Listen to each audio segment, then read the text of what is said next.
everyone, Thermal Steve here. Today, I'll be showing you how to set up your brand new Reactor Gaming PC from LCGS. Follow along.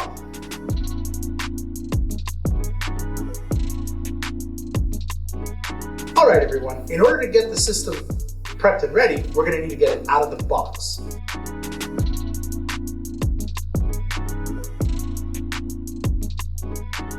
Now included with every LCGS system is a quick setup guide. Be sure to find this and give it a good read through before you continue.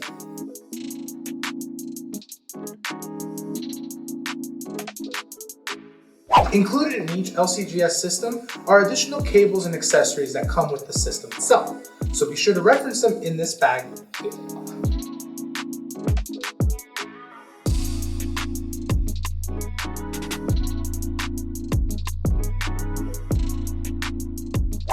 Now that we've gotten the system out of the box, you'll notice these instructions on the front of the case. You can reference these on how to remove the top panel, or you can follow along with this video. To remove the top panel, we're first going to need to remove the 5 panel screws located inside. To access those screws, we're going to need to remove this mesh top here. To do that, push down on the indicated arrows to pop it up, and then slide it on.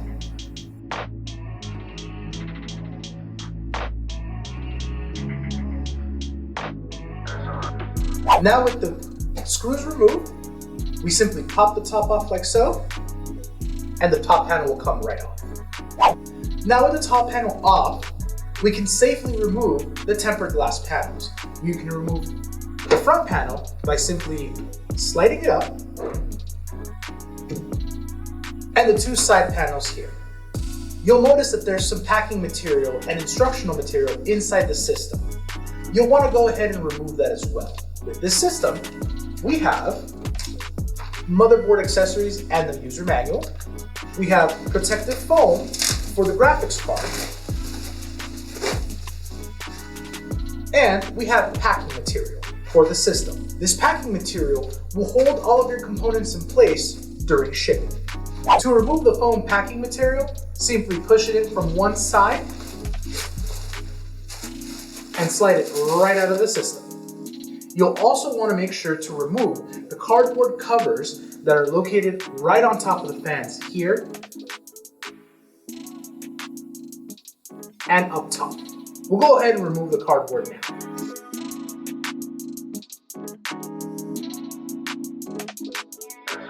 We'll want to make sure to take a closer look inside so that we can check if all the cables are seated properly. A special area we're going to want to pay attention to are these cable headers right up here.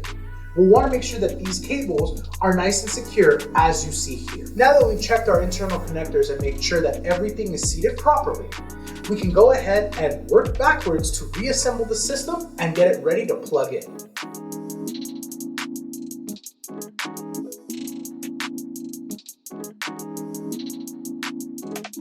And next, we're going to want to tighten down all the screws.